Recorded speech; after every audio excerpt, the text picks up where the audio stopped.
दोस्तों, इस वीडियो बनाने का मकसद यही है कि आप सभी जानते हैं कि तेलंगाना में बीसी सेंसस सर्वे शुरू हो चुका है 6 नवंबर से और आज तकरीबन 10 नवंबर है। मेरी अपील है, गुजारिश है तमाम बैकवर्ड क्लास मुसलमानों से कि ये सर्वे आप सभी का है।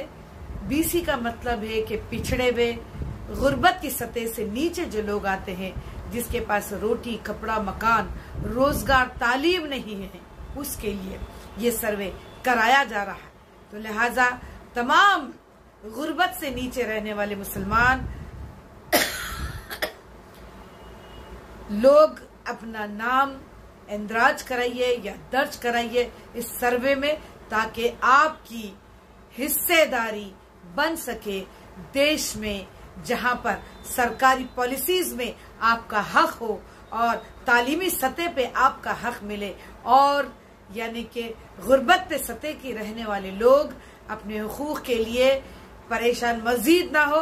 इसीलिए राहुल गांधी जी ने कहा है कि जिसकी जितनी भागीदारी उसकी इतनी हिस्सेदारी। यानी कि जब तक आप सर्वे में आप अपना नाम, अपने फैमिली का नाम, अपने मजहब का नाम या अपनी कैटेगरी का नाम नहीं लिखाएंगे कि आप बहैसियत मुस्लिम इकोनॉमिकली बैकवर्ड है, तो आप तमाम लोगों का नाम जो बिल्कुल यानी कि गुर्बत की सतह के नीचे आते हैं, पसमानदा मुसलमान है, वो तमाम लोग यानी कि बीसीई कैटेगरी में आते हैं। तो लिहाजा आपको डरने की, घबराने की कोई बात नहीं है। देश की आजादी के बाद ये ऐसा दूसरा सर्वे हो रहा है हिंदुस्तान में, और तेलंगाना से शुरुआत हो रही है। और तेलंगाना देश में एक ऐसा रोल मॉडल बने कि जहां पर सेंसस के एतबार से तमाम यानी कि लोगों को, इस देश के रहने वाले नागरिकों को, चाहे वो एससी हो, एसटी हो, बीसी हो, मजीद अदर कैस्ट हो, तो उनकी अपनी तादाद के हिसाब में, उनके अपने नंबर्स के हिसाब में, उनकी अपनी मिकदार के हिसाब में उनको अपना हिस्सा दिया जाए।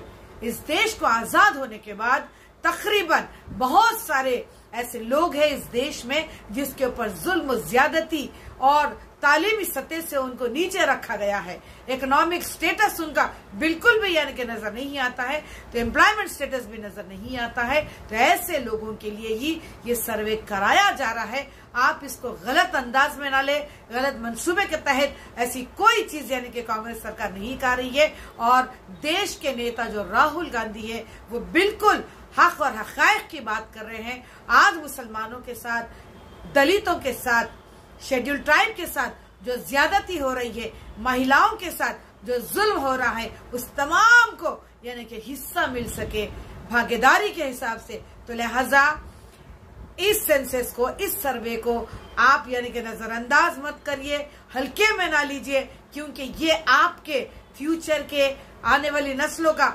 मुस्तकबिल तय करता है। तो लिहाजा मैं समझती हूँ कि कांग्रेस की ये बात सभी को समझ में आ गई है। तो लिहाजा सीएम रेवंत रेड्डी ने खुले तौर पे कहा था कि ये बीसी में तमाम लोगों को मसावी हुकूक दिए जाने की बात हो रही है। तो लिहाजा 80,000 गवर्नमेंट टीचर्स को इसके ऊपर तकरूर किया गया है, और मजीद 10 ऐसे ऑफिसर्स यानी कि ऑफिशियली तौर पे काम कर रहे हैं लोग। तो टोटल 90,000 लोग आपकी खिदमत के लिए, आपके घर घर, डोर टू डोर सर्वे कराने के लिए आपके पास आ रहे हैं। तो लिहाजा पूरा का पूरा ताउन कीजिए। मैं मजीद ओल्ड सिटी के रहने वाले उन तमाम गरीबी की सतह से नीचे जो लोग हैं, जो बिल्कुल पसमानदा है, ठेले वाले, बंडी वाले, पंचर वाले, यानी कि छोटे से छोटे कारोबारी लोग, जहां पर मुसलमानों की 14 अक़साम आती है, तो 14 के 14 कैटेगरीज बीसीई में आते हैं। तो आप अगर सैयद है, शेख है, सैयद तो ओसी में आता है, शेख बीसीई में आता है, तो आप कंफ्यूज में ना रहें। लिहाजा अपना नाम जरूर इस सर्वे में दर्ज कराइए। और सिटी वालों से मेरी अपील है, तो मैं चाहती हूं कि हमारे साथ इंसाफ जरूर होगा राहुल गांधी जी की सदारत में, और तेलंगाना में सीएम रेवंत रेड्डी जी और पीसीसी चीफ महेश कुमार गौड़ जी की सदारत में। मेरा वीडियो ज्यादा से ज्यादा शेयर कीजिएगा, क्योंकि आपके पास गवर्नमेंट ऑफिसर्स आ चुके हैं, लिहाजा फॉर्म को तफसील से उनके साथ गुफ्तगू करते हुए, बात करते हुए अपनी तमाम डिटेल्स को उसमें आप नमूद करवाइएगा। जय हिंद।